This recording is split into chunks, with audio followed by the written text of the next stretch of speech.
You are tuning into a podcast which inspires aspiring entrepreneurs, athletes, and people to follow their passion. My name is Irshad Ali, an athlete entrepreneur best known for being a professional natural physique athlete and a former world champ. And I'm sitting down with individuals to talk about their stories, the lessons they've learned, and how to make an impact. This is Stories with Irshad. All right, today on the show, I'm very excited to have a professional athlete who also does a bit of recruiting. Well, mostly recruiting nowadays, but I'm looking forward to his next show. Not only that, he's an actor as well. He has done a movie too. Please welcome to the show, Luke Thompson. Kia ora. Thanks for having me. Hey, bro. Thank you for coming on the show, man. Really, really appreciate you taking your time. You're a busy man. Very busy. Yeah, we were supposed to last weekend, but I, woke up on Sunday morning and I was just like, didn't feel like podcasting. Yeah, I was not in the quite right frame of mind, I think. I was like, all right, I'm a bit better today, I think. So that's good, man. Let's do it. Happy to delay it a week to get a better podcast, and hopefully the caffeine's kicking in now. Yeah, it's starting to kick in. I didn't have time to get to the barber and get my face sorted out, but I'm sure we can deal with that. It's that. Can Photoshop it out or something? I don't know. I'm not very good at Photoshop, man. Some CGI. Not very good at that either, I guess me and you are one of those guys that really depend on just getting in shape, man. Yeah. None of that post-production stuff, right? No, that's fair. So, Lukey, tell me, man, we've known each other for 10 years now. Yeah, I think it would be. Since 2010. And that's a lot of the case. I think even Zaid came on the show last. We've known each other for 10 years. I've known Zaid about the same probably, actually. I mean, I don't know him well. I just know him from gyms and stuff out south, but drama school was where we met. Was it with acting class? Yeah, Studio 111. Studio 111. 2010. That was the funny thing. I don't know if you remember that time. I mean, it was pretty early on, and we had to do a little scene together. Yeah. And I remember you turned up and you didn't know any of your lines. And we were standing next to each other, and I was like, I'd say my lines, and I'm standing there, and I was just like, what am I supposed to say, dude? What am I supposed to say? And I was like, oh man, this guy. But I did not practice. Firstly, I didn't even know if we were going to do those lines that we were given. I'm like, nah, it's all right. I'll just wing it. Yeah. Next thing you know, we get there and there was like a whole nother page that I hadn't even seen. Camera up. I've still got some photos actually on my Facebook from that. From the actual scene that we're doing and we're actually standing there. I mean, I think you had your Ziz haircut and your open shirt showing your big chest and stuff.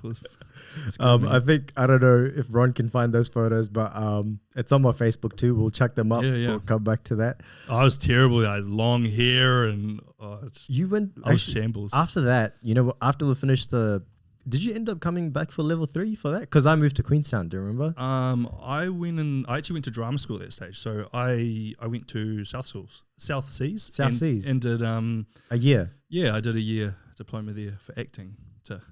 Because I was like, I remember I wanted to be an actor for years, and so I started out as an extra on shows like I think Go Girls, and I just went up to the main actor. I was Matt Whalen, I think at the time, and I said, look, I want to be where you are, man. Well, what do I have to do? What did he say? And he said, go study acting. So acting? Yeah, go to drama school, go do, study it, because I think, and that's what it comes down to, most things I think that I've done, if you want to do it well, you've got to, either go study it or, get a coach or talk to someone that actually knows what they're talking about, because, you can wing things as much as you want in life, but, getting, advice from someone that has done it or has been there, they're gonna, I think, give you a lot more than you're gonna just get by winging it.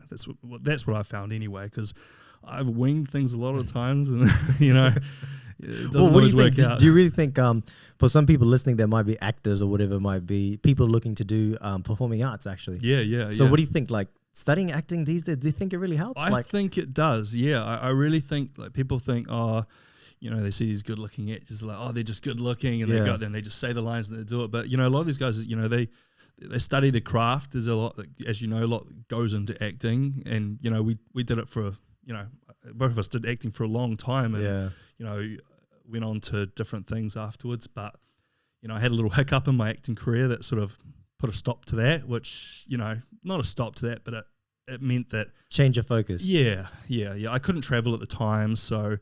I put my focuses on, other things in my life, and bodybuilding was one of the ones that came out of that. So, right. Yeah. I mean, I 100% agree with you, man. Because doing the studies during acting, whatever it is, I think being in front of a camera, learning lines, and delivering them, and interacting with other people in front of it in a sort of a made up situation, I think it contributes a lot to like doing other things in your life. Like if you're going for a job interview, so does, man. Speaking in front of people, crowds, and even being on stage for us, I think acting was a huge boost, and we sort of had the, you know, like a head start on people that never been on stage and stuff. Definitely, man. Like my career today, like in recruitment and what I've done is a lot of that is from different things that I've done in life. And the first thing that I did was, you know, acting. Like I started in Wellington going performing arts school when I was like 10 or 11, I think, you know, just go there to Wellington after school and go in and did the classes once a week. And all those things made me so much better at, you know, interacting with people and understanding people. And because, you know, that's what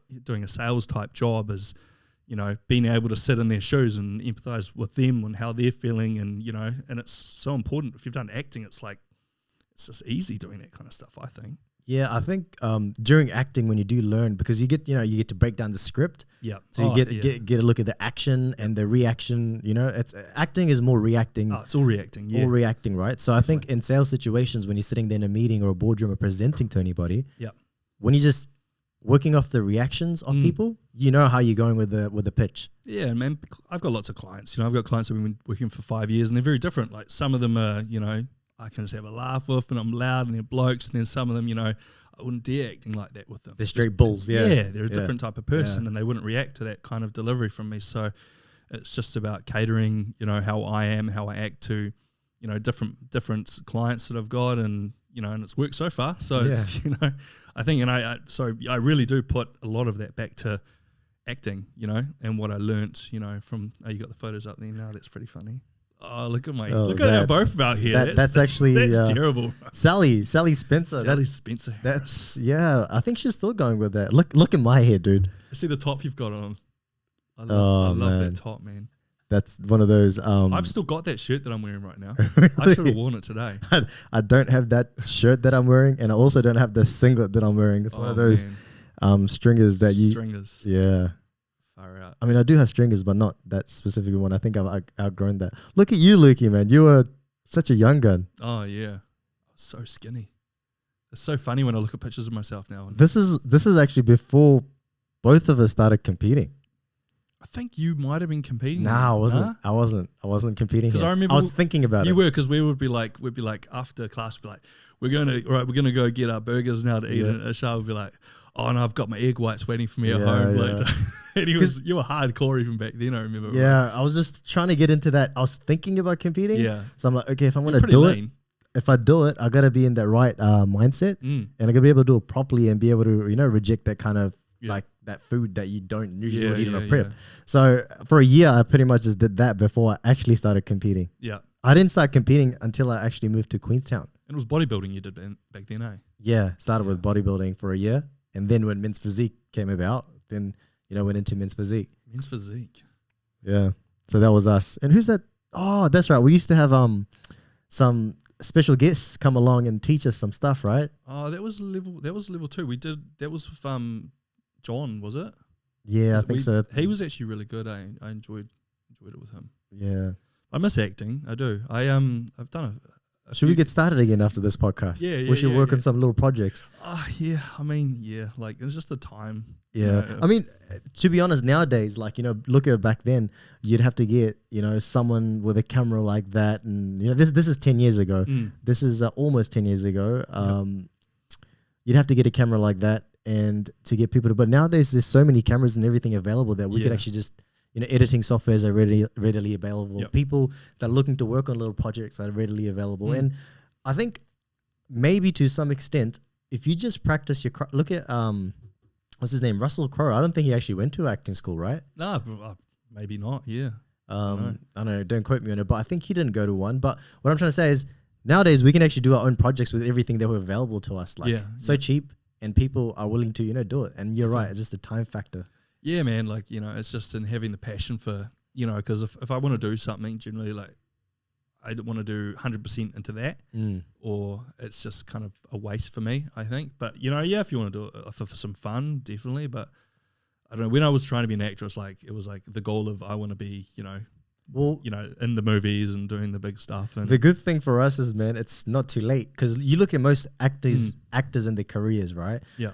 What happens is because what I feel personally, how actors make it is that you see in everyone's 20s, people are going hard at it. Everyone wants to be an actor early and in the 20s. And it's about till the 30s and the early 30s, they come to a realization that, oh, hang on a second, life's getting serious now. Got a mortgage. I gotta get a mortgage to pay, or have a mortgage to pay. I gotta get married and settle down maybe and have kids and whatever. So they let go of acting and they go to do the things that normal people sort of do, which is okay too. But you notice when a lot of the actors that break out into their careers is always in their 40s.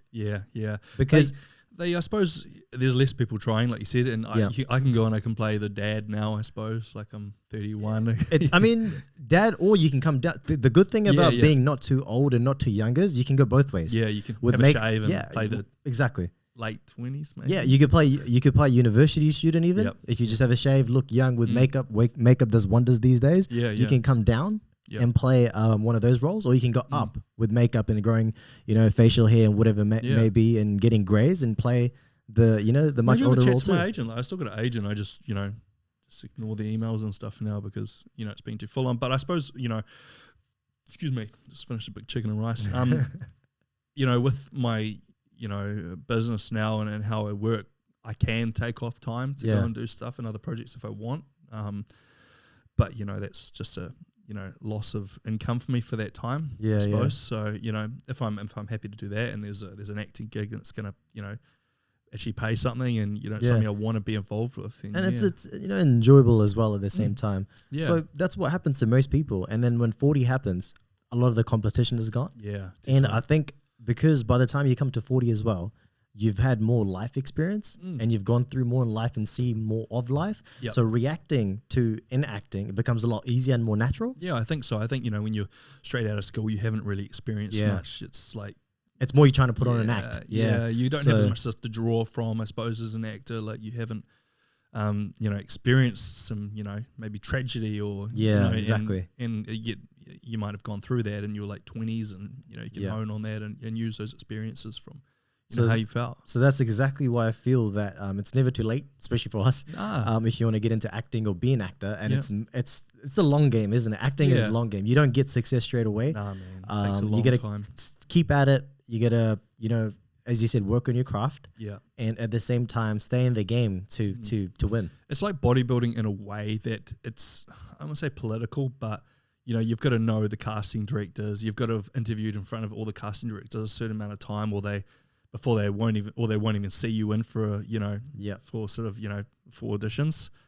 So it's a bit like that, I suppose, with bodybuilding, and the fact that the more times they see you on stage, the judges know who you are, people know who you are, you're more likely get someone get seen on stage, I suppose. You got to be really good, like really talented, and get noticed that way, or you got to be in the limelight in other ways. Either be working on your own projects.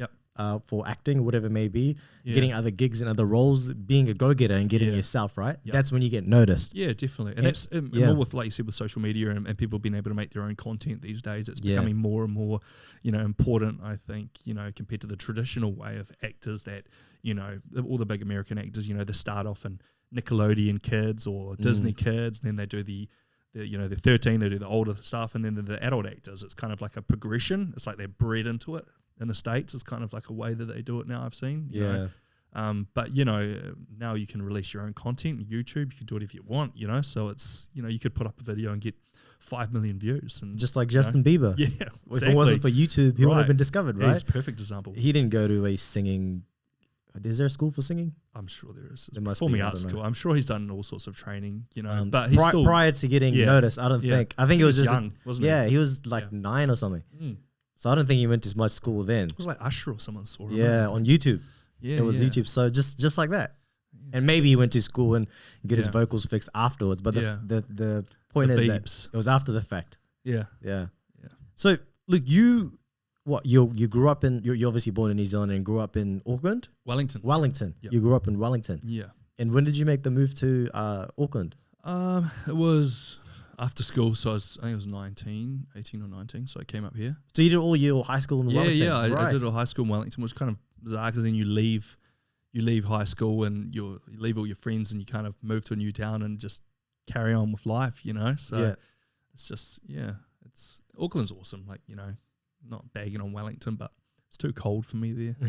And windy. And windy, Yeah. Man. I like going to visit, like my family's still there, so I still go down, Yep. you know, on the holidays or whenever. Mum's down there. We've got like a horse farm down there, so go down there. Can you ride horses? Yeah. All right. I ride horses, yeah. Damn. I don't ride horses really anymore. Like if we go down, I might have a jump on. I went down a few years ago and I jumped on. I thought I was the man, you know, for 5 minutes on the horse. I was doing little jumps, and then it got bucked off, and then I was like, nah, stuff this. I've had enough of this. Damn. Yeah. So I think now it's like if I fall, it hurts a lot more. Well, because you're probably a lot bigger, and it's the bigger they are, the harder they fall. Yeah, right? yeah. So it's more gravity when it hit the yeah, ground. exactly. Like, More I was like, impact, more But mass. When I was a kid, I used to fall off all the time, you know, and it was just, you can't just hit the ground and get back up and you're fine. You know? But now it's like, man, I felt it. Yeah. Yeah, that definitely. Because And you've got to ride a bigger horse because you're bigger as well. So you're falling further. So yeah. It's higher too, Yeah, then, yeah, right? yeah, Yeah, yeah. so that's what it is. Yeah. I've never, if I'll be honest, I've never sat on a horse. No? I've only touched a horse. Yeah. Yeah. They're very unpredictable. Yeah, that's Yeah, right. they're unpredictable. It's yeah. I've never ridden a horse. Yeah. Yeah, you're not missing out too much. So, and then you moved to Auckland when you're 19, and you went to what did you I want to worked do? at McDonald's. So you came to Auckland. Yep. My dad was up here, so my dad moved up here years ago. What about uni and everything? I didn't go to uni. So were you thinking about it? Well, No. what were you thinking when you moved to Auckland? What am I going to do moving to a bigger city, and how's it going to look like? I was doing an electrical apprenticeship when I left school. Right. I left school when I was 17 and did electrical, and then I came up here, and because my dad owns McDonald's up here, so I worked for him for a while because I didn't know if I was going to stay here or not. So I just worked there for a bit, and then I went into electrical security, which was like a little bit different, and I did that for years. And when I wanted to do it, the whole time I just wanted to do sales. Like I was always asking them, can I be on the sales team? And they're always like, no, you're too young, you can't be on the sales team. And so I just got fed up with that. So I So we're like McDonald's on the sales team. at the electrical security job. Electrical security. Yeah, when I went into that, Yeah. I was like, I wanted to be in the sales team selling the stuff because it was quite a good job, but they wouldn't give me a shot. And then I don't know what got me into acting. I just kind of one day I was just like, I think it was Spartacus. I think I was like, Really? Spartacus was getting filmed here. Did you actually get the opportunity to be on Spartacus? No, it was just as an extra back then. And Oh, I was right. like, oh, extra's cool. What episodes? Because I was an extra and a featured extra on a couple of episodes. I can't remember, bro. I was like a guard standing in the background or something. I don't think I've even shown it. But, Right. it was I kind of got fired from the show. did you? Yeah. What'd you do? Taking photos. No, not taking photos. I didn't show up to set one day. And Oh, really? I didn't even know because so what happened was I was an extra, right? Yeah. Then I got promoted to be a featured extra on the thing, right? So I was gonna get like a little bit of screen time next to the lead And get paid more. and get paid more. So what happened was my schedule that it was an extra was different, and the featured extra schedule was different, right? Oh, right. So they gave me a featured extra schedule of whatever it was. Yep. But it was just the normal schedule, not the Right. featured extra schedules. They thought they gave me the new one, but they gave me the old one. Your And they agent should have been on that. Your agent should have sorted that the out. agent wasn't very involved with it, right? It was more so just happened between us. They were going to communicate to them, and everything was. I didn't know. I was early on, right? In the thing. So I'm like, okay, this is cool. So I got my old one, thinking that's the new one. Yeah. And then they had the new one. So then one day I just went to work normal, and then I get a call. It's like, where are you? We're looking for you on the set. Yeah. I'm like, I'm not. It's not my call day today. Like, no, I'm not on the sheet. You must have been freaking out. I'm like, they're like, no, you are. You've gone this new role, like new featured extra thing. I'm like, yeah, I'm looking at it right now. I'm not on it. Then after a while, we realized what had happened. Then they pretty much told me, you know what? Actually, don't bother coming from tomorrow. Oh, man, yeah, they're ruthless, bro. Yeah. And the film industry's like that, you know. If you muck them around, they just see you later. Well, it wasn't even my fault. Yeah. It was like, they didn't care, right? They don't care. They just needed someone on the day to do Yeah. what I was going to do. They found someone easy. Yeah. And then that was it. Especially if it's featured extras. Extras Yeah. get treated like crap. You know? I was going to have like one line as well, which I never Oh. Yeah. That would have been cool. Yeah. You know. And I think it was something like, this is my tent, or something to do with a tent, I remember. This is my tent. Or it was a lead. Too much Irshad. Too or much. something Bring it like down a that. bit. I was going to be one of the, because what happened, I was like a slave or something, right? This is my tent. I can't remember the delivery of the dialogue. But it was, maybe it was get out of my tent or something along those lines, right? Yeah. But what happened was I went I got the gig as a slave. Yeah. But then from the time that I'd like went audition and tried on my clothes and stuff like that, and then 3 months passed. So in that time, like, all right, it's Spartacus. I got to like really pump up hard and you know whatever. So I came back and I wouldn't fit the measurements. Right. They're like, what happened? Well, you're wearing like a little cloth and stuff. Yeah, that thing. Did you? Oh, you probably saw the other people wearing that. Yeah, right? I was like a guard. I was wearing like Roman. Oh, right. So then they're like, that wouldn't fit me, right? And then like, okay. So they gave me a thing, and they didn't even use me for any. Like, there's like 2 weeks I went to set. I wasn't even on the set because of I didn't fit the kind of the slave look that they're wanting. They're like, the slaves aren't looking jacked, Yeah, bro. exactly. The slaves are starving. Like, you're like a jacked up slave. So then that's when the switch happened. They're like, hey, you know what? Come back. We'll promote you to sort of like a gladiator. Right, yeah. So that's when. So that's what you wanted to be, probably. And that's what I wanted to be at the time Really? as well. And that's probably part of the reason why I started working out as well. Yeah. I was like, you know, I want to be Spartacus. It's cool. I was going to go try and be an extra on that. And I was like, gladiators wanted. And I was like, oh, I can, you know, am I big enough to be a gladiator? I wasn't. I was tiny. But like, so I started like working out hard out to do that. And yeah, I started like getting really good gains, as you do when you first start and you're young. You seem to just put on muscle like that, you know. So I think that was the start of bodybuilding for me, actually, and the start of acting together. Yeah.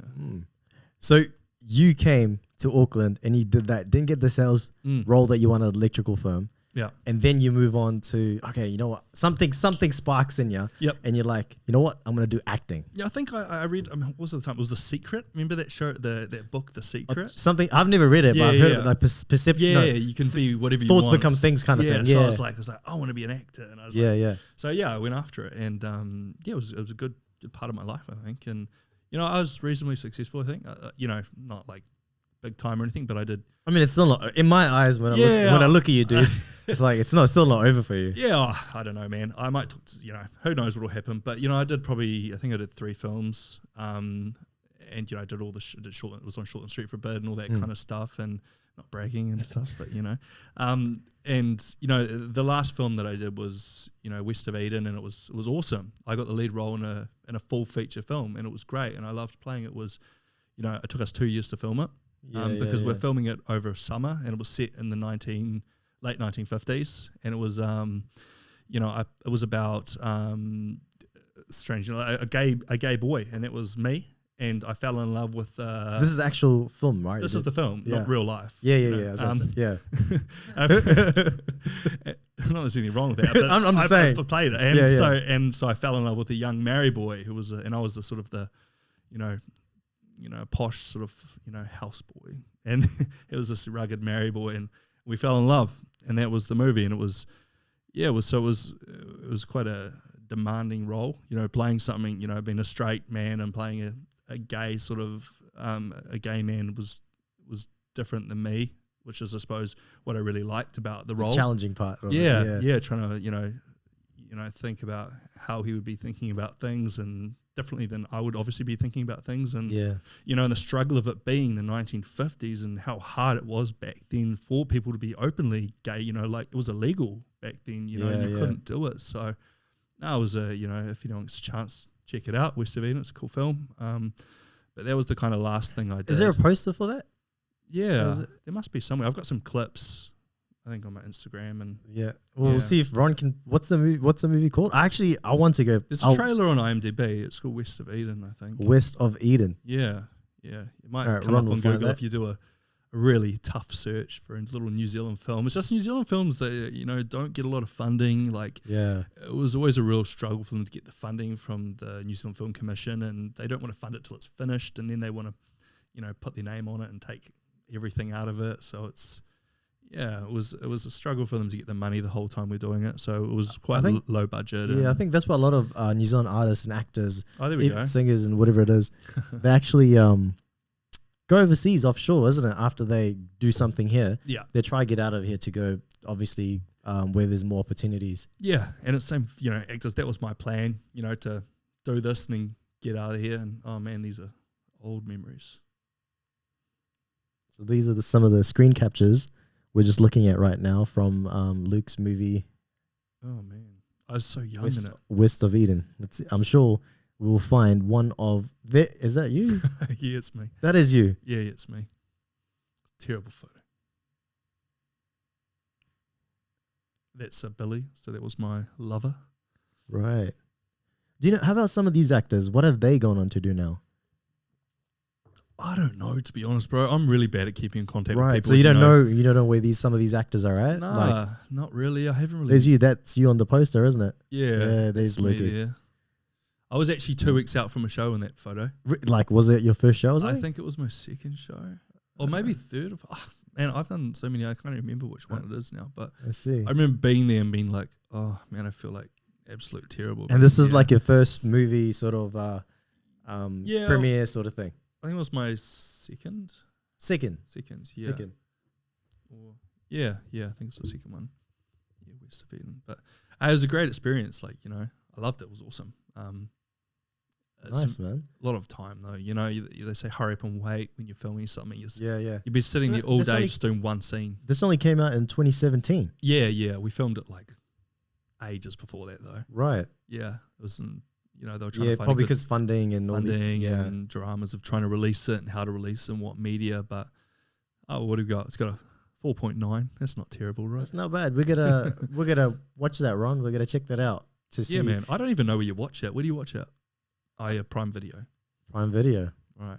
Check it out, guys. West of Eden. Yeah. If I do find a link to that, I'll include it in the video description of YouTube. Support New Zealand films. Yeah, support the New Zealand talent and the actors out there. Mm. So then you get into acting, right? Yeah. You do this film, and after that, you know, some stuff happened and your focus shifts, and that's when you find competing, bodybuilding. What next? So what did you want to do with becoming an athlete and I suppose I didn't know if I wanted to become an athlete. I suppose like I just liked working out, and I can't even remember who it was, but someone was like, I was like one of those skinny guys, so I was just like shredded all year. Yeah. And they're like, back then men's physique was quite new, so the guys were quite small. 2012, 2013, I think. Yeah. So like they were way smaller back then, man. And they were like, oh, you should do men's physique, bro. You'd like look at you. You'd probably win some of these shows just looking at you now. Like, and I was like, oh, really? So I was like, just had a look into it, and I got a coach. I think was the first thing I did. Yeah, I remember before you actually did your first show, we were sitting down talking about it at Flames, and then we're having quarter chicken and kumara. Yeah, yeah, that's right. Yeah, I remember that. I think I got the chicken burger, the one that did you? Big Mo used to get. Say. I got the quarter chicken and kumara. Yeah, because you're probably dieting, and I was probably just. I think so. I think so. I remember that conversation. Yeah, that's right. We and I wanted to ask you about competing and what to do, and I think I got a coach soon after that, and I went through about probably 3 or 4 coaches in my career so far, just to find the right sort of settings and layout for you, right? I think coaching's difficult, definitely. Like I'm obviously a coach now. So I coach bodybuilders and men's physique and bikini for doing shows just from what I've learnt from, I've worked with a lot of coaches, like including like coaches from the States. I worked with Dave Palumbo for a couple of years, who's got he's massive influence, got RX muscle, and he was really good. I felt some of the coaches, especially for like peaking and things like that, probably pushed the drugs a bit hard, diuretics and things like that, which I wasn't too keen on. I felt every time I used like a pharmaceutical diuretic or something, ended up looking worse. Then I actually I remember having this conversation. Right. I was like, you got to be dry, man. I've got to stop drinking water. It's more the opposite, isn't it? Diuretics. Yeah. And now I do the actual opposite, bro. Yeah. Like, I think, I see everyone at the back of these shows and like, they're all like dying, dehydration, and they all look flat. And I might work for 5% of the population, I think, doing that kind of stuff, but generally it doesn't work. I think, as you've always, Lane Norton, he seems to think the same thing, and I've had many conversations with you, but, things like just keeping the water, and, I looked 10 times better, and I think the reason I beat a lot of guys that were bigger than me is because they keep the water, and I get a much fuller muscle look. And more vascularity, because when you're hydrated, that's how you get the pump in the gym, right? Yeah. I think I learned this, man, to be honest, like 2 years. So I've been competing 8 years now, right?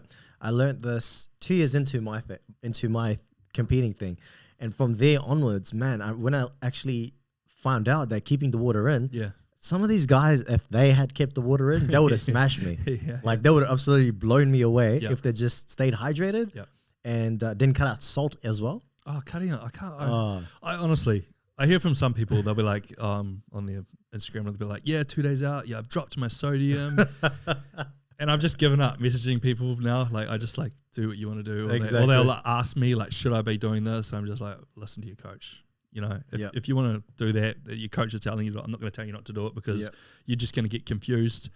I even have some people that are getting coached by other people and they're like, oh, can I pay you to just do a couple of check-ins with you as well? Yeah, like, no. A lot of that. No, like, listen to your coach. Like, there's no point listening to two coaches. Like, what are you going to do? Like, that's the reason why you chose to go with that person in the first place, because you felt that was the right fit for you, right? Yeah, man. So then if you're going to need someone else's advice, you may as well go with them. It's ridiculous. And, you know, heaps of people, you know, just hitting you up and then they just want to know what you do and how you do it. They've got 20 questions for you and it's just fine. But it's like, you know, it's not my full-time job, man. Like, I'm happy to coach people if you want me to coach you. And I enjoy doing it. Like, I do, if you listen. And I'm pretty confident that, you know, I can get you in shape. You know, it's not actually rocket science as much as people think. It's not. I mean, I coach people as well, but to be honest, I haven't coached athletes, and I tried to stay at. They're difficult, man. Not because I don't. They're fun though. It's fun. Not because I can't do it. Yeah. It's just that I choose not to. Except for Ron, obviously he did his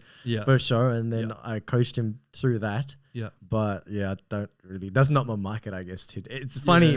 Like that's what I do. That's what I'm good at doing, and no doubt I can get people in shape. And like peak week will be really, really good, obviously, because you know I worked with like one of the best for over 3 years. Peak week. It's that magic two words that everyone cares about. I mean, what do you do for peak week? Exactly. It's like they think that the whole 12 or 16 week prep can be all fixed in the peak week. Yeah, man. I think, you know, we're gonna up your potassium and cut your sodium and decrease your water by half every day and pull your carbs up slowly and then cut the water. There's all sorts of crazy things that people do. Like, I don't understand half of it. My approach, if you want to hear about what I think to do, so I do a linear approach. So what I would do is all the work is done in the 12, 16, 20 weeks leading up to a show. Yeah, that's when all the work is done.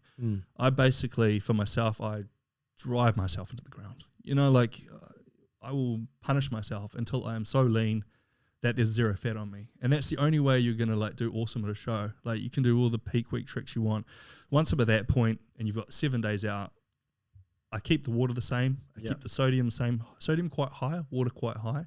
So I'll do probably 4 grams of sodium a day, and I'll probably do 5 liters of water a day at least, I'd say.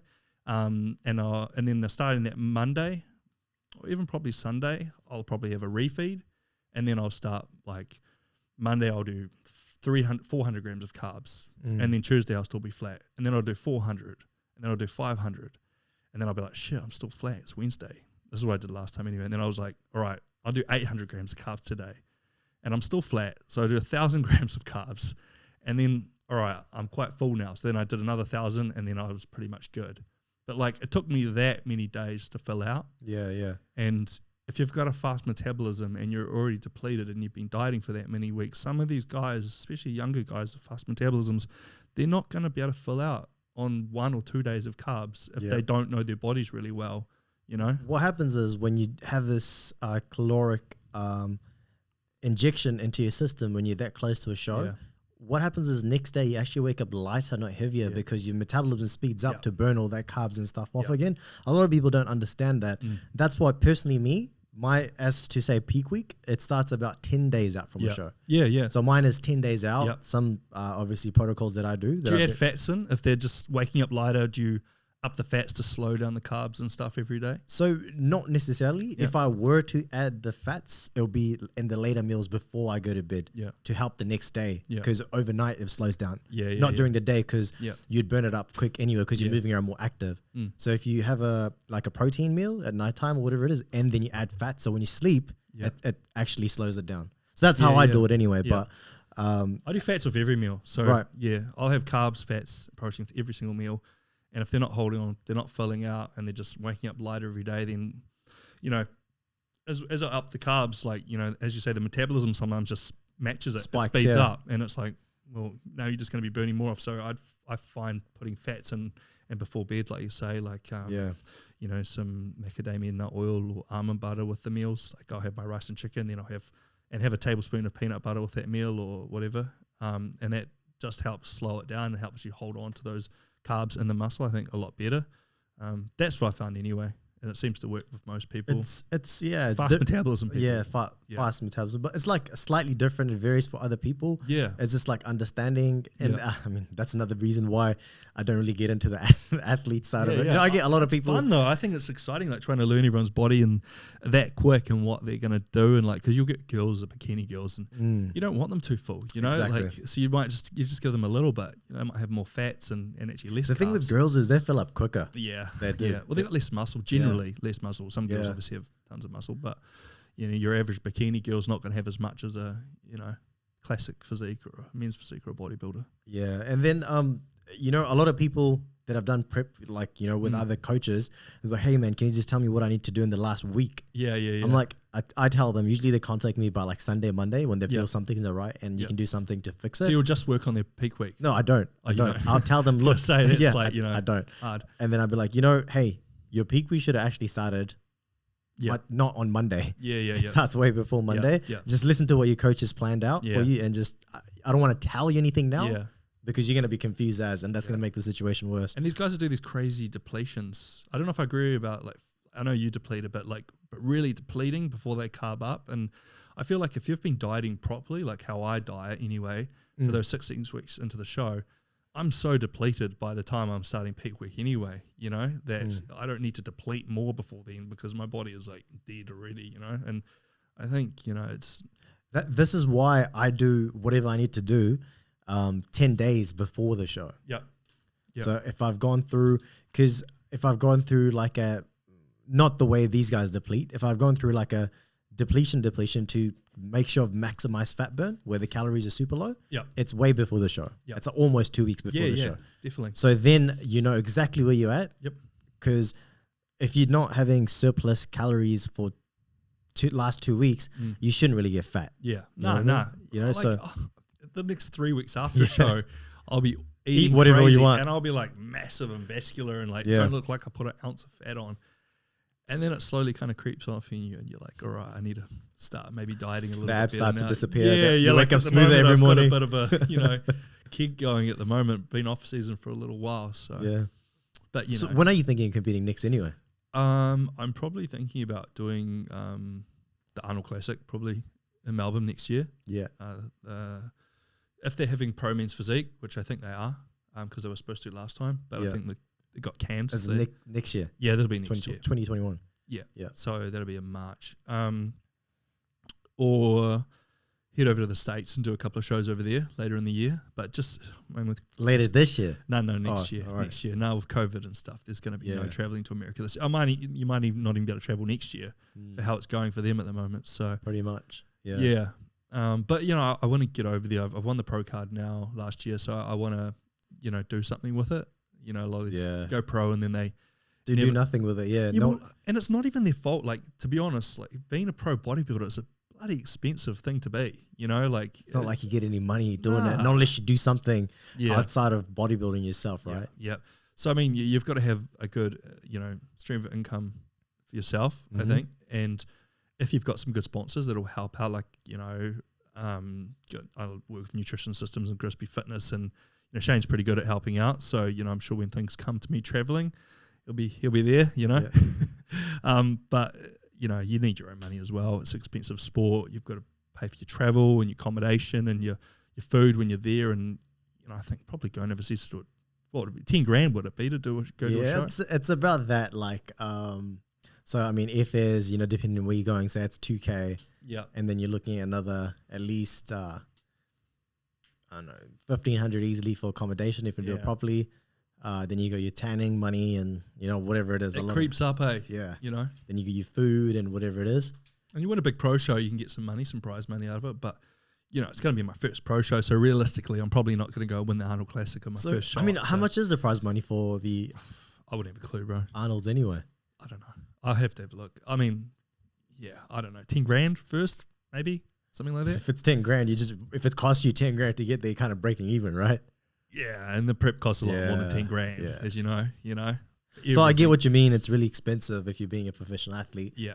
So I think too, a lot of the guys and a lot of girls, what it is they just get to the pro status. Yeah. And then that's what their goal was. Yeah. Not really to go on to win the Olympia or whatever it might be, you know? Yeah, I think, it is, I think, and then you want to compete still though. So what do you mean? Give up your pro card and go be an amateur again? It's pretty. I don't know. For me, like when I started out competing, I never thought I'd be a pro across any federation or whatever it might be. Fortunately, life was, and went in to do somewhat okay, and then picked up good sponsorships, and thank you to Balance actually for them. Yeah, they've been good to you, haven't really they? Really good. I mean, without them, I wouldn't have been able to go to a lot of these places that I have. Yeah, and the things that I've gotten to do with them, I guess we've grown together as me as an individual, and Balance as a brand as well over the years. Yep, and yeah, man, it really helps getting outside help apart from directly to do with bodybuilding. Yeah.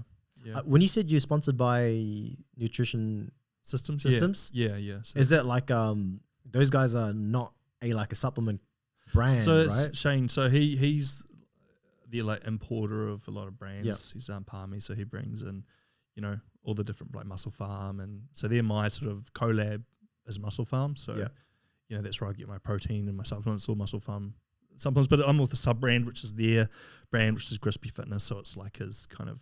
So did they have their own supplements and stuff? No, it's like his nutrition. It's like his coaching, but it's like more. It's not like bodybuilders. It's kind of like people wanting to get in shape, not athletes as such. So it's not like actual tubbed proteins. No.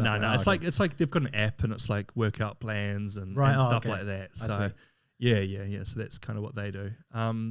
But I'm pretty slack on the old Instagram lately, I am too, man. It's when you're out of shape. Like when I'm looking shredded and ripped, I'm like, let's get some photos up. And then I'm like, oh, what am I going to put a photo up of looking? For me right now, I've been trying to focus on other sports as well. I'm still lifting in the gym, but at the same time, I'm just trying to, I forgot how much I enjoyed actual sports. Yeah. Like, whether it be football, cricket, shooting hoops. I went axe throwing the other night, eh? How was that? It was awesome. Where do you throw axes? It's at the top of the city by up from Victoria Park. There's a place up there. I can't remember what it's called, but you go in there. It's like it's a proper sport. It's like they've got their own league and everything, and it's quite cool. You learn how to throw axes, and there's targets, and it's. How did you go? Oh, we went with work. I won. Everyone was like, "Oh no, Luke's gonna win." Very humble. Even at my work, eh? But yeah, it was cool. I really enjoyed it. I was like, so I might go. They've got a day on Monday. I might go along and check it out and have another go. Well, since you're not sponsored by a specific supplement brand, and I'm sponsored by Balance, they've actually sent me out this new flavors that have launched. How would you like to try them? Yeah, man. Yeah. Love to try it. What do you got? What flavors? It's lime milkshake and shit. They used to be my favorite milkshake, lime shakes. You don't lime see milkshake lime shakes and anymore, pineapple, Choco pineapple. So like pineapple lumps. Let's see if someone can grab that for us and the new shaker. Yeah, man. That's sent, and we'll give it a taste. Ron can be the third person tasting it as well. All right.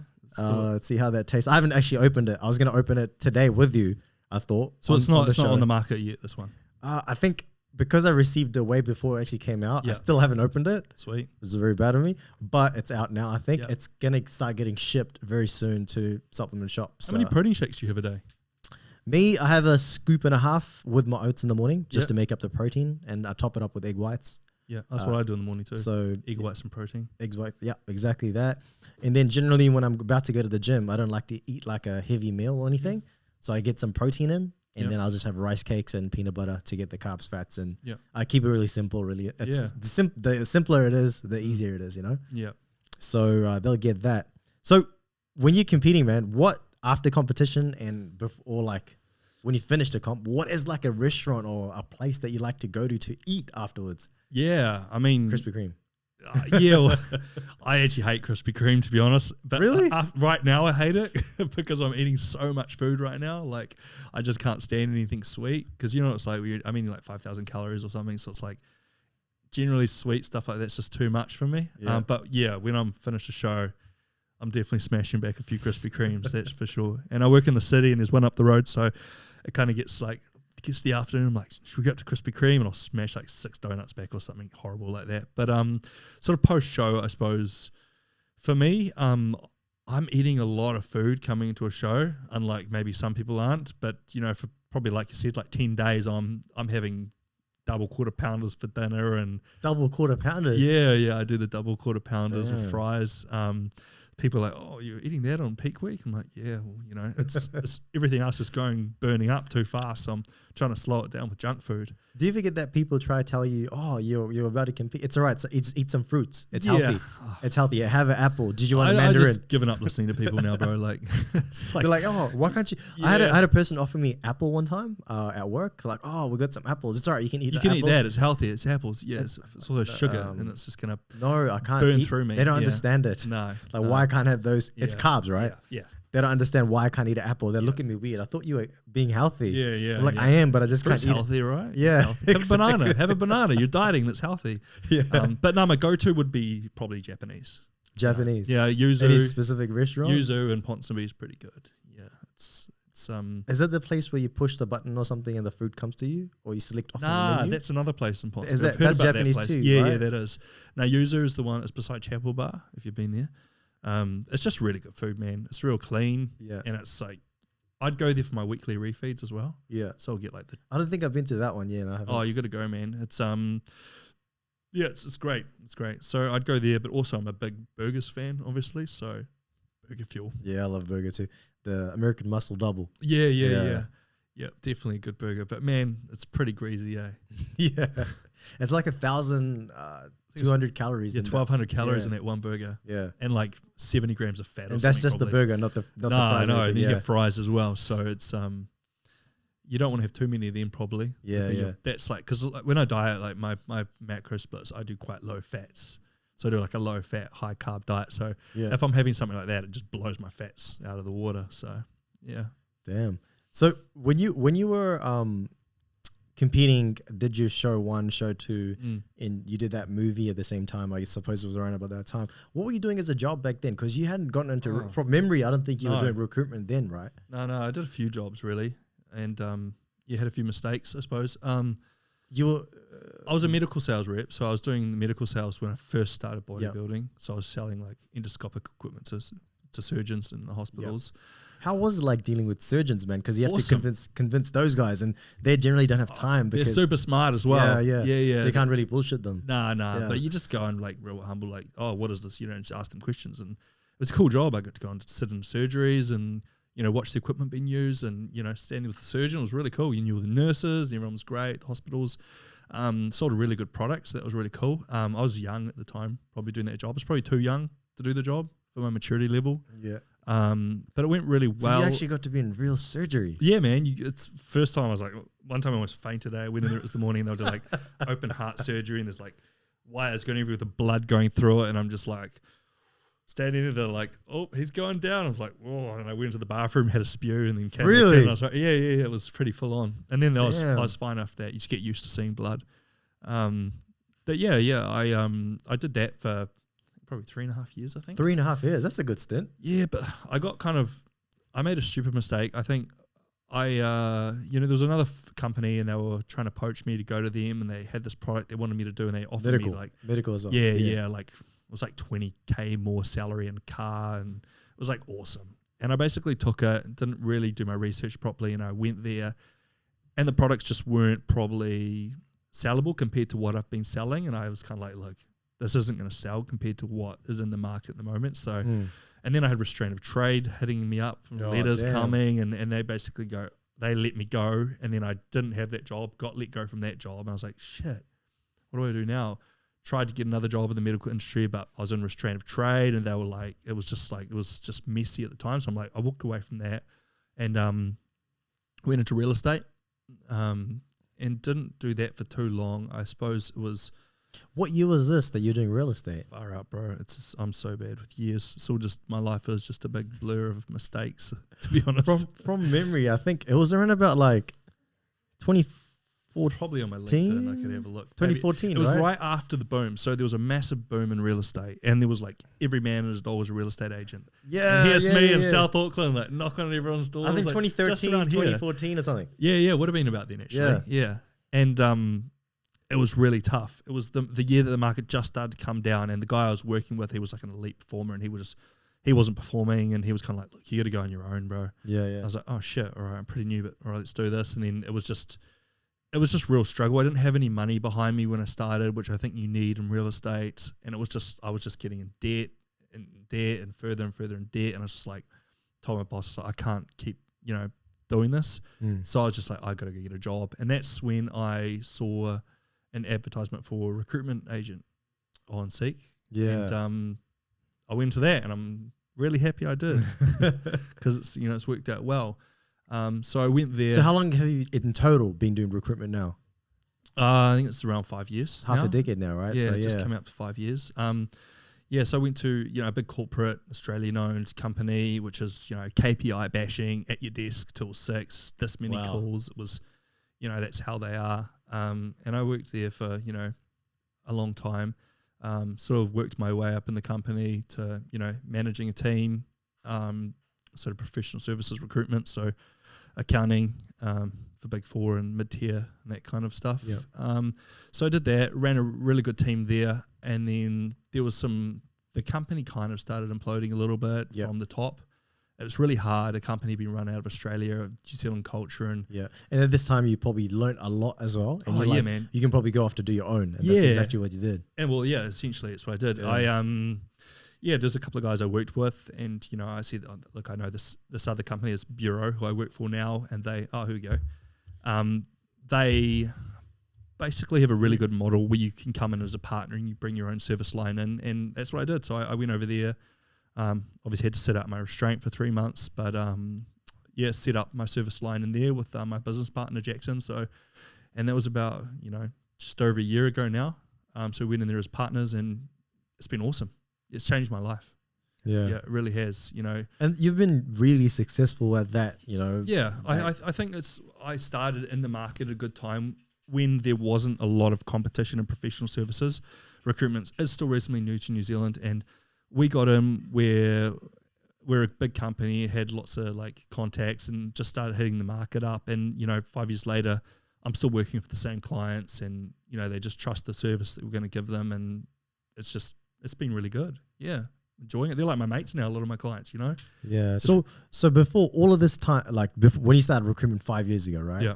If there's that one thing that you could know that, shit, man, wish I had known this before I started, or shit, wish I had learned this earlier. What would that thing what would you say that thing is? Usually it happens to people when you get to a certain stage and you find success and stuff. Like, for example, for us, right? Mm-hmm. If we learned shit, everything back then. If it took me 2 years to figure out this shit, I shouldn't be cutting out water and bodybuilding. Yeah. So what would the one thing be for your recruitment? Look, thing? I to be honest, I actually don't think there is anything. Really? No, I think it's all been just a learning experience, and I think I made actually most of my mistakes earlier on in my careers, different careers that I've done, like medical sales and acting, and I think all those different things that I did really taught me to be successful in recruitment. Yeah. And so, what's that top one mistake that you wouldn't say that you shouldn't make this mistake that you've made that you wouldn't want other people to make? I think in recruitment, it's not necessarily making a mistake, but it's sticking in there, and it's the same in real estate. Would be the same. Like, when you start out in recruitment, it's bloody hard, man. Like, you're calling the same people. Like, if you started out in professional services, you're calling my clients that I've been dealing with for 5 years. I know them. I've placed 10 people at their businesses, and then you're calling them up, hey, can I come work with you? And they're kind of like, they're already working with me. So you kind of just have to stay in the market and wait till people drop off and get an opportunity. So it's just, just being consistent, I think, is the main thing. Being consistent and sticking at it long enough, right? Yeah. And I think one of the key things is a lot of people do the same thing over and over and expect a different result. Yeah. It's like if something's not working and you've tried it for good solid 6 months now. Yeah, man. You don't stop doing what you're trying to accomplish. You just change your approach to what you're trying to accomplish. Yeah. And I think a lot of our clients, they have to deal with these big agencies, and they've got new people in every year. So they've got a new person calling them up, cold calling them, asking them the same questions they've been asked by the guy that worked in the job for the year before that. Yeah. And they just can't be bothered, man. Yeah. What's your view on cold calling anyway, man? What do you think? I think it's necessary. You have to do it. I think the main thing, and I was talking to a partner of a accounting firm the other day, and we're having a chat about it actually, because he did a post on LinkedIn about people cold calling him. Yeah. And I think the best thing you do with a cold call is have something you can add value to their business is not just calling just to be like, hey, Do you want to buy something? do you want to buy something? Or hey, can I have some of your business? It's like, that's the worst thing you can do. Like, you know, ring up and like, even when I still cold call new clients. I do too. Yeah, exactly. And so the first thing, you know, I want to talk to them about is, you know, what I've been doing and what I think I can add, what value I can add to you for meeting with me. Yeah. And if you can do that, they'll meet with you all day. Yeah. But if you're ringing up just asking for something, see you later, you know, it's just pretty obvious. Yeah, I mean, for me personally, in terms of calling people, I really, really like get down to nitty gritty of who I personally would want to work with, sort of thing. Yeah, it's for me, it's not more so just getting business over the line. It's like I gotta really like what they do. So I do at least like before I call somebody, I do 5 to 10 minutes on that person or on that company to learn a bit, and if it's like fits sort of what I want to accomplish, you know. Yeah. And then I'd pick up the phone. And I let them know it's the opposite. I let them know straight away. Yeah. Look, this is Irshad or whatever it is, and it is a cold call pretty much. And I understand that you might be busy. Yeah. But they are busy. Yeah. So you always give them the option. So that just shows that you know that their time is precious, and they're kind of they really like that in terms of like, okay, this guy knows I am, so I'm just gonna give him a little bit more time right now because it's acknowledged. Yeah. A lot of those people that cold call people, they don't even acknowledge that they might be busy or they in just the middle start of talking to you. I used to get cold called all the time, because they see partner on my thing on LinkedIn. So I get cold called since I've had that up on there now, and they ring up and they just start talking to you, and I'm just like, they don't give me a chance to say, look, I'm actually like busy right now. Can you call me back later or something? But so I always ask, you know, like, are you free to talk for a moment? It's like the most important thing I think I would ask every time I talk to anyone, because you might start talking, it's the most important thing in the world to you, but they don't give a crap, you know? It's like at the end of the day, we and you need their business. They're already happy doing maybe what they're doing. Yeah. Although it might not be the best thing. Yeah. But in their mind, it's like they're already. Yeah, and they might be already working for someone who gives them great service, and you know, they don't need to be talking to someone else. So you've got to have different reasons. And like, that's good working for Bureau, because, you know, we don't just do recruitment. You know, we do business consulting, we do HR consulting. You know, we've got a wide range of like clients we deal with. It's a lot of high-end sort of business and clients. So it's a lot of C-suite, so CFOs, you know, GMs, anything sort of upper level. So we get a lot of trickle-down business from them. It doesn't help Jackson and myself too much because we deal in our own kind of industry. But, you know, for the rest of the business, it's really good, because then we've got someone doing admin support recruitment for those kind of roles. So when they place the CFO, then they might get, you know, the financial manager or the, you know, the admin or whoever it is in that business, and they'll get that business because they've placed the top people in those businesses. So the trickle down, I think, is really important in recruitment. So that's why it's good working in a reputable company that, you know, has good recruiters. That, you know, I think in Bureau, out of all of us, like, everyone's kind of like 10, 15, 20 years experience, and you know, surrounding myself in a business. The business I came from, it got to the point where I was the most experienced person in the business. Again, you know? I mean, it doesn't, sometimes it doesn't even reflect on how good the business as a whole business is doing. It's on people like yourself or the other people that work within the business. And a lot of the decision makers in other companies that go with a business, it's, in like most cases at the time, it's because they like the people from their business. Oh, definitely. Not even, doesn't even matter if you're calling from so-and-so recruitment agency. They don't give a crap. They try, you know, when you're a big corporate, they try banging into you like, oh, because you're here, you're getting this business. I went to Bureau, and like every single client that I wanted to work with came over and worked with us. Yeah. You know, because why are they going to stay there? They're going to be getting a grad. You know, they'll get someone that hasn't even done recruitment, because that's the model they do. They hire people right out of uni, and it's great. You know, it gives you good training and stuff, but you know, at Bureau, you know, there's no one less than 5 years experience working there. So it's all solid, you know, recruiters working there. So that's why it's more high-end work, but it's also more of a chance to screw it up. If, you know, if you're working with that high-end stuff, you know, if someone's not happy, it's not good. It's not good for the business. So, you know, we've got to be really ethical in everything we do, and everything has to be process-driven and done really properly, because, you know, little mistakes, it's someone's career, and it's a big deal. Yeah, and at the end of the day, as you said, going back to your main point, is when you do come in contact with anybody and anyone, you got to be able to add value to them in some way or other, and show them that you're an industry expert, as to say, and you can actually, you know, like, I guess you recruit for accounting firms. Yeah. Or accountants, I should say. Yeah, accounting. I recruit for accounting firms. Yeah. Accounting firms. So, and law and legal firms. So you got to kind of know what's happening in the industry at the moment. Oh, yeah. You know what I mean? You got to show that you know, understand them, and also that there's some way that you can add value to them. So the majority of the time we're meeting up with clients, we're going to get their business either way because we've been working with them so long. But the reason we're meeting up with them is to give them market insight on what's happening in the market, what these firms are doing, what firms are doing well, what they're changing in their business, And it's not like we're giving away secrets. It's just it's knowledge that's out there in the market. But because we talk to so many people, we get an idea of what's happening.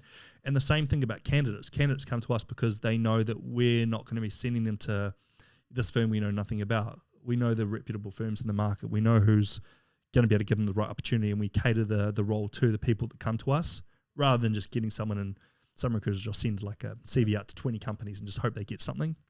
Just to get that revenue coming in. Yeah. So that can work, but it doesn't work long term because people find out soon enough that you're just sending them anywhere rather than getting the right fit for the person. Right it's important, man. If you're going to into a new job, you want them to stay there for a decent amount of time, or your client's going to be like, what's going on, Luke? You sent me this person, they're gone after 4 months, you know? It's a two-way street. I think people fail to realize you also got to sell the job to the candidate, and then you got to sell the candidate to the business. Yeah. So you're selling both ways. And you're selling people, and people are emotional. Yeah. And, they have different ideas about things that you might not think. So it's understanding people is like big part of our business. I think if you want to get into recruitment, I would say 100% do it. It's the best industry that I've worked in. I think don't be expecting to make 200 grand a year in your first year because it's not going to happen. It takes a long time to be making good money. Like really does. And what's happened in the recruitment industry through this period of this world pandemic sort of thing? Yeah, it's tough. It's been really, really tough. I think, I don't want to say 50%, but, a lot of people I know have been made redundant, sadly, in recruitment. The people that have lasted, that are working in the market, are probably market leaders. Because there's obviously every industry, there's going to be so many recruiters trying to do the same thing.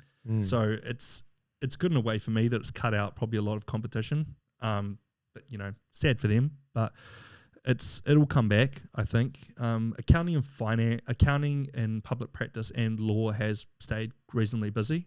I think they're not going to be feeling the impacts of it probably for 8 to 12 months, I'd say, because of the delay period of businesses feeling it first, and they're obviously their clients. So, and with the wage subsidy still going, I think we haven't felt the full effect of it. But I think in the next, I think it's going to take 8 months for public practice accounting firms to really feel. But then saying that, we'll deal a lot more. Don't want to say this, but insolvency firms. Yeah. If businesses go insolvent, we're already seeing a little bit of a rise in that, but.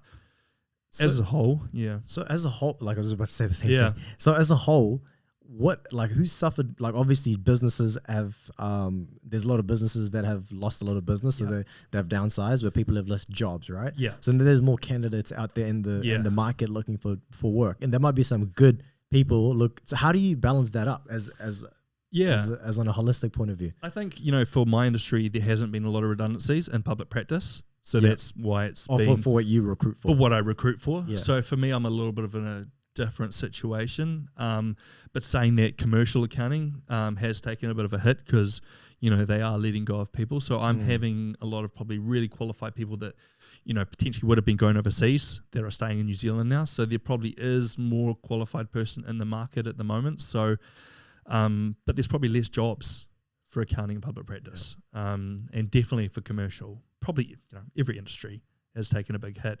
There's a lot of commercial accountants that are coming out of tourism sector that are very qualified, very experienced, and they just don't have a job now. Obviously, just because if there's no revenue coming in, they can't really be carrying on paying these guys. So it's sad, man, but it's just what happens in the economy. It's gonna bounce back. I'm hoping. I'm positive it's gonna bounce back. I guess at this time, like I'm a big believer in a person in adding value to people without even expecting anything in return. Yeah, that's why you probably see a lot of content and stuff that are put out on LinkedIn. Yeah, I do. I see your content. It's good. Yeah, just adding value to people. Yep. Just being knowledgeable in what you're doing, and I'm hardly ever selling. Yeah, I'm just adding value to people, right? And I think if businesses and individuals that are either looking for a job or businesses that are losing business and trying to get business in these times, if they are, I think in New Zealand specifically, there's always been a one way of doing it sort of is that like, do you want to buy? Yeah. Like, what we were talking about, just people that cold call.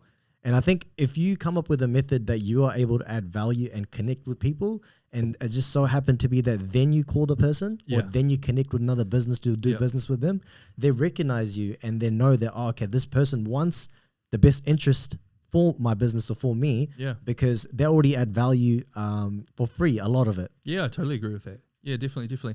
And we do things like we run events. So we did one at the end of last year, and there was, commercial accounting versus public practice accounting, and we had some CFOs and we had some partners from firms, and we just got them in, and we did like a workshop so people that, try and decide what route they want to take in their career. So, the different, showing them the very end, CFO versus partner, which are probably the two end goals for an accountant, so they could see where they can lead and then make their own informed decisions. So, we work with a lot of people starting out in their careers, and even though it's probably not what I recruit for the most, like I probably don't recruit many graduate accountants or junior accountants. I do more sort of senior manager, partner probably level, but I still talk to so many of those people every day because they don't know, what they should be doing, the steps they should take. And that sets them up for later on when they become into the pool that you do recruit for, right? Well, 2 years in a job and they're an intermediate accountant, I can, I can place them and, get a good fee off that. And I think people remember you for that. They'll remember that was the guy, Luke, from, this recruitment agency that helped me to set on the right path. Hence why I've been at the job for 2 years. And we stay in contact with them, I've got them in my database and I'll let them know updates, and I'm very active on LinkedIn. So it's just staying in contact with these people and not just going, I can't place you and fob you off and don't talk to you. Call me in 3 years when you're worth something to me, buddy. It's like that's not how you build relationships. Nah, man. We don't work that way. I think so. And one last thing on recruitment before we try this protein that's sitting in front of us. I haven't tasted them in the end version, so this will be my first time as well. What is it, one sort of advice that you'd give to a candidate that's like maybe chopped and changed a bit, it's a few jobs here and there, and they have like quite a few things on their CV, and they're trying to go and sort of look for that next role that they're trying to fit into? What would you tell them? I mean, we come across that a lot. The first thing employees going to look at when they look at your CV is they're going to be like, what are your last 3 jobs and how long have you stayed in them, really? Yeah, that's the question. So I get lots of people, I look at I go see them and I see the CVs, I'm like, look, we can help you get into a job because, we do have, I can talk to the partner directly and I can be like, look, I think give this guy a chance, let's have a talk to him. But you need to stay in this job for at least 3 years, it doesn't look good on a CV. I think like everything's got a reason. So like, say I had a lady the other day and she had moved about 3 jobs, and one was she was working with her partner and she got divorced and then she had kids, and then so there was reasons for every move. So I think using a recruiter, if you have chopped and changed, can be quite good, because if they just see your CV, they're not going to be explained that straight away, and they're just going to see that and chuck it in the bin. Whether if you're talking to someone like me, I can talk to the partner and be like, look, these are the reasons, and it looks like this because of this. And and they'll go, oh yeah, all right, now let's have it. And I'll be like, look, but I think she's really good and you should give her an opportunity, and then they'll have a look a lot of the time. So it's people think of recruiters, but like car salesmen or whatever, but at the end of the day, like certain recruiters do have good connections in business, and we can actually point you in the right direction and probably get you in front of the right people if you've got a good attitude.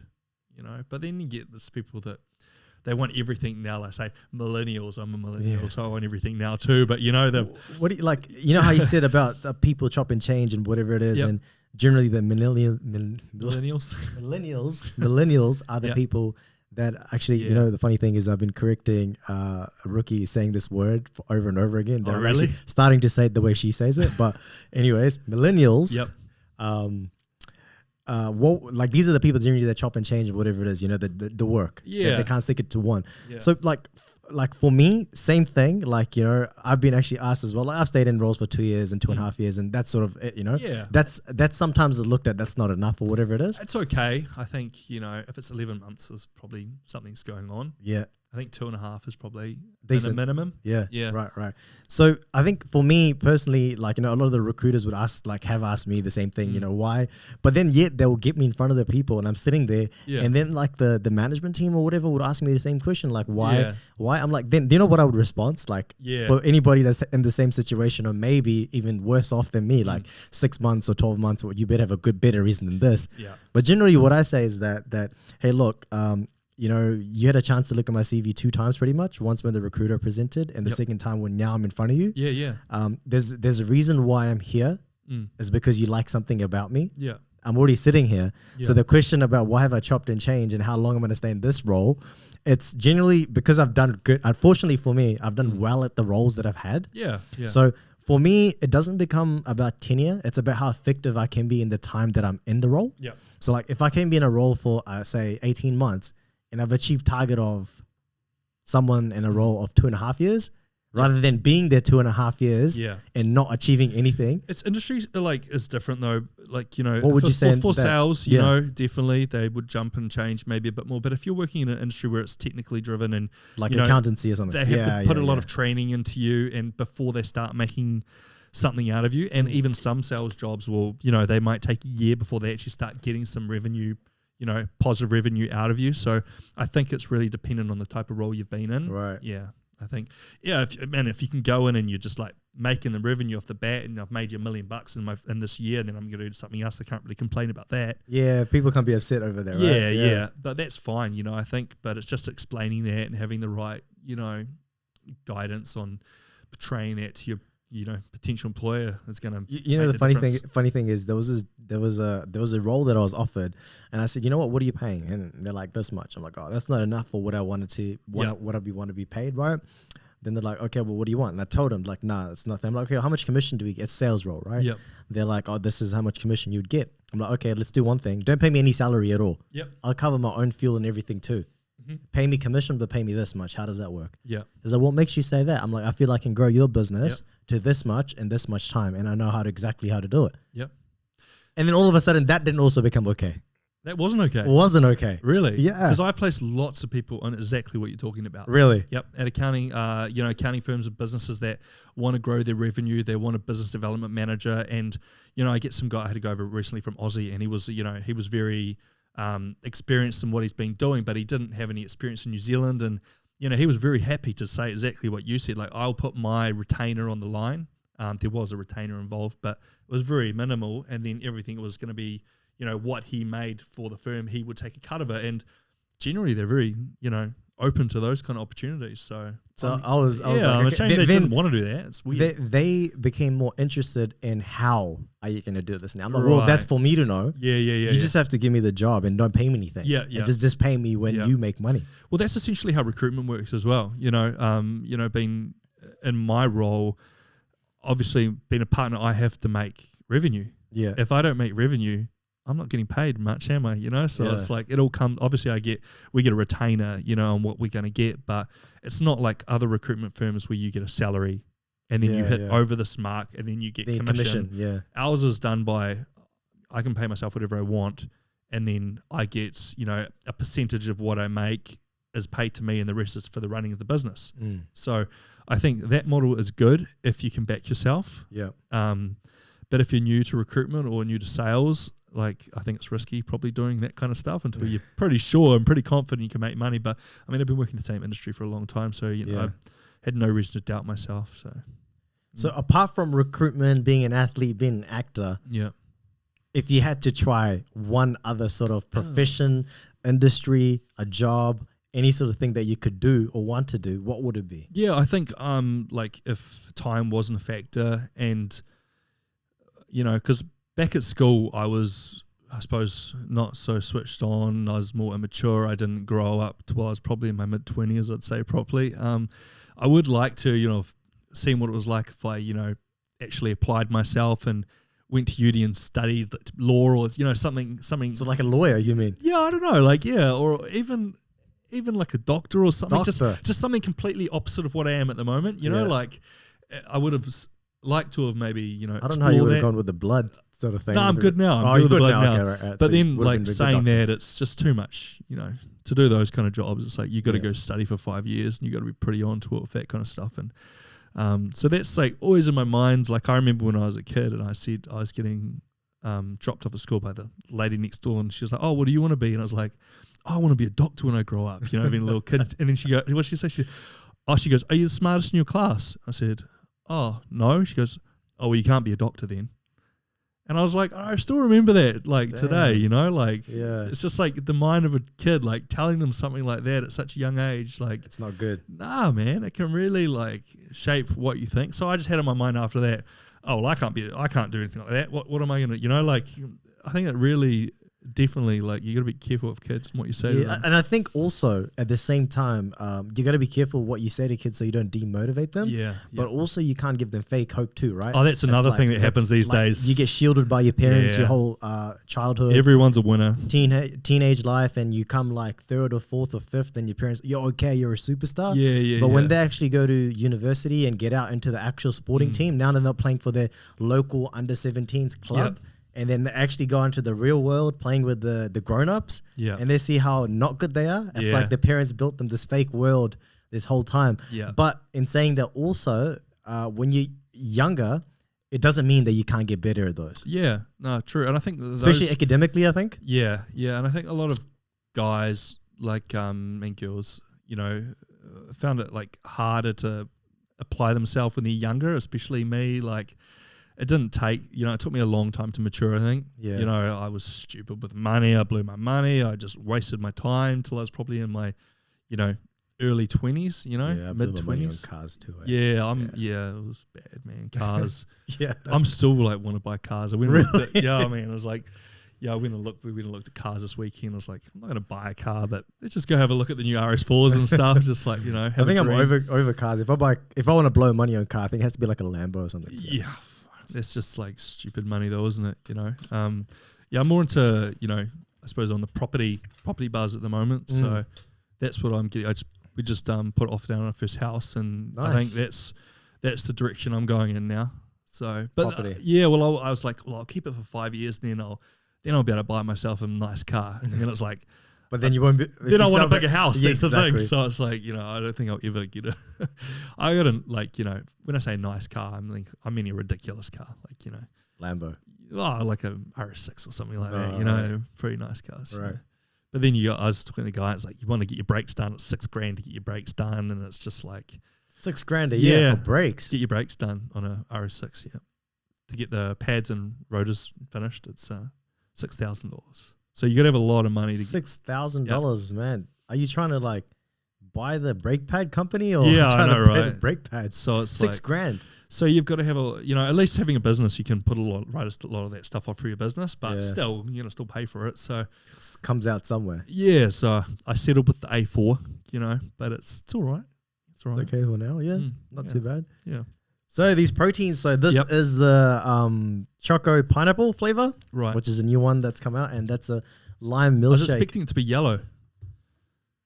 Is that yellow? No, yeah, on there it looks yellow, but I don't know. It's that's yellow. yellow. What color? Pineapples are yellow, right? Yeah, it is. Inside. Yeah. So is that the chocolate one then? That's the chocolate one. Should we So try that? let's try it. Ronnie, come. What do you think of this? So Is it an isolate or is it a whey? It's a whey. So it's going to be 100% nicer. whey. It's actually WPI and WPC blend. And what's the like concentration of this? Is this 2 scoops to like that much water or? What's up? Oh, I'm tasting the wrong one. I'm like, Oh yeah, you. my bad. So I was wondering. I'll try the proper one now. But yeah, So we're this is having the this is the pineapple. It tastes like pineapple lumps. Yeah, I was gonna say mine tastes like lime. Then I Yeah. realized. Yeah. So I'm gonna taste the That's pineapple, actually good. That's Choco actually good. pineapple now. So it's pineapple lumps. It is like pineapple lumps. Mm. Eh? I don't think we make pineapple lumps anymore. Don't we? I don't think so. It was Is like it? it was like a New Zealand. It was the end of a line or something. Yeah, I think it's Yeah, gone yeah. now, isn't it? Yeah, I never really was I'm not a big pineapple lumps fan anyway. Yeah, I'm I don't actually like pineapple. Really? Nah. What do you think about this, though? It like hurts my mouth. This is fine. It's good. Hint of chocolate. I'm more excited to try the lime one though, to be honest. All right, let's try the lime. What did you think of that, Ron? Yeah, it was good. Ron says it was good. Well, Right. now we're trying the lime one, which I initially tried. I think it's pretty good, but It's good. It's a bit watery for my like I have my protein really strong. Like right, you make it more concentrated. Yeah, I have 2 scoops and I have it and I need a little bit of water, so I normally have it a lot more concentrated. But the flavor's good. But I wonder how much water you meant to put. So the breakdown of this Choco pineapple is it's got 20.9 grams of protein. It's only a 28 gram scoop. yep, Most proteins are 30 or 32 gram scoop. This is a 28 gram scoop, so the protein content is 20.9. Fat is 1.9, I guess, to give it a bit more flavor. yeah, it's always a bit nicer. And carbs is 2.3 as well. What are your thoughts on Islip protein? So I only drink Islip protein. You don't drink isolate. This is actually an isolate and It's a blend. it's a blend. Right. I just find with I'm not very lactose tolerant. On the Just anything milk products, and I think that's why. WPC. That's why I have. This might be fine. I haven't actually tried. I haven't used this. I'd like to try it and see how I go. But when I have lots of like I was having Optimum Whey and stuff, and most wheys that I had, I just found having it in the morning it just made me a bit upset in my stomach, and it also made me quite itchy in my eyes. Really? And my nose a bit sort of stuffy, and it was found out it was it was the lactose I see. in the protein because Well, you might need to go plant based. oh man, it's just too hard. No, as in like the protein. Oh, the plant-based. protein powder, right? Yeah, right. the protein. Yeah, I plant-based. just I need to do some more research on plant based just to see if how good it really is and if I'm getting all the the right amino acids and stuff that's gonna make me grow. And also I don't pay for protein, and if I had to, then I'd have to buy it. So right. I mean, if there's some good flavors coming out on balanced plant protein as well at later of the year that they're working on at the moment. But there's a lot of other plant-based companies out there too that plant-based has become a big thing lately. yeah, man, it's huge now. After that kind of Game Changers movie came out, yeah, about that Game Changers movie. Yeah, I'm not going to start talking about that. I mean, so with this protein specifically, I guess why it's a blend is A, because it probably tastes better, and B, they probably have a different release like breakdown in terms of what it actually does, like different periods on how fast it's absorbed. What I do, do you know what I do with my protein powder? When I have it before bed, I have twice a day actually. I have a tablespoon of psyllium husk, or psyllium husk, however you pronounce it, with so fiber. Casein effect. So it gives it a lot more fiber, so it slows down the digestion of it. And I find that having that fiber twice a day, man, makes like my whole digestion is like so much better. It's one of the key things I first tell any of my clients. Let's add some fiber in your diet. How much fiber you have? Yeah. People don't understand how important fiber is. There's been, even for like having bowel cancer later on in life, like keeping everything working good is just going to be so much more efficient for your body. So, super important is having fiber, I think. Yeah. And having it in your shake, it's great. You don't even really taste it. It's kind of a weird consistency, but it's like. I mean, it also gives you. People don't realize that fiber helps with protein synthesis. As well, and cholesterol control. And and it helps you LDL, HDL. Which is your good and good cholesterol levels. Well, your body just ends up recycling the cholesterol back through your body unless you've got the fiber. Actually, that's what actually takes it out of your body. So if you're not having enough fiber, your bad cholesterol is going to go up basically. So it's super important. I highly recommend it. Or if you're not getting enough fiber in your foods, proteins, and normal thing, you can always get fiber. To top my fiber off, I get fiber supplements anyway. Yeah. So what fiber supplement do you take? I think it's Lifestream fiber. All right. So you can get them. Is it psyllium? Is it psyllium husk? What are they using? Yeah, it is psyllium husk. Yeah. So you can just buy the psyllium husk just in a bag for like $5 from the supermarket. Right. And it's so much cheaper than buying those supplements. I think the reason why I actually get the capsule is like when you travel or move around, it's just easier to take with you. I think that's the main reason why I get it. But yeah, I'll check out that stuff anyway. It's super easy, like $5 or something for a bag of it, and then it lasts for ages. So yeah, if you're on a budget, because I mean, you know how it is buying all those supplements. I take so many supplements, and it just ends up so expensive. So well, fortunately for me, over the last few years, I've my supplement cost has been really minimal. Yeah. So I mean, I can spend a bit more, I guess, on that stuff anyway. But for you, because you don't smoke or anything like that, I don't smoke cigarettes. Yeah. So you don't smoke cigarettes, which is good. You know, these days cigarettes are like $32 or whatever it is. Oh, I would have wasted per money. pack. So I guess it's justifiable if we spend a lot more on supplements, right? Yeah. So No, definitely anything that's going to increase your health, especially bodybuilding. It's not the most healthy thing to do. And I think my point on the fiber was, you know, when you're off season and you're eating, if you've got to eat 4,000 or 5,000 calories a day, sometimes it's really hard to eat enough vegetables and get enough of the fiber because you're so full from all the, you know, potato and rice and stuff you got to eat. It's hard to eat, you know, all that fibrous food on top of it. You just don't fit it in your stomach. So, you know, you still want to have all your veggies, but you can supplement your fiber to make it easier to get in. And if you're having it with a liquid in the morning and a liquid before bed, you don't even really notice it, you know? So, yeah. So before we go and wrap this up, what is that one thing right now that you're most curious about that's happening out in the world or in your life at the moment?